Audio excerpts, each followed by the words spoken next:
కాకరకాయ ముక్కల్ని గుండ్రగా అయినా పొడవుగా అయినా చేసుకోవచ్చు, కానీ ముక్కలు పలుసగా ఉండేటట్టు చూసుకోవాలి. దీంట్లో పసుపు,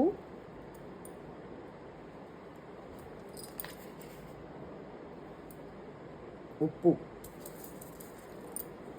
వేసి కొద్దిగా ఇట్లా కలిపి ఒక 10 నిమిషాలన్నా, పావు గంట అన్నా, 15 మినిట్స్ అన్నా సైడ్కి పెట్టి ఉంచుకోవాలి. అప్పుడు మనకు దీంట్లో ఉన్న చేదు కాస్త తగ్గుతుంది. కానీ కాకరకాయ రసం మాటకు పిండవద్దు. కాకరకాయని ఎప్పుడైనా ఉన్నట్టు తింటేనే బాగుంటుంది. దాని రసం పిండి తింటే దాంట్లో ఉన్న పోషక విలువలు మనకు అందవు. రావాలి నేను చెక్ చేసుకుంటేనే బాగుంటుంది. కారం ముక్కల్లో మనం ఉప్పు వేసి కలిపినాం కాబట్టి దీంట్లో కొంచెం చూసి వేసుకోవాలి. కొద్దిగా పసుపు, కాకరకాయ ముక్కలు వేసుకున్నాం.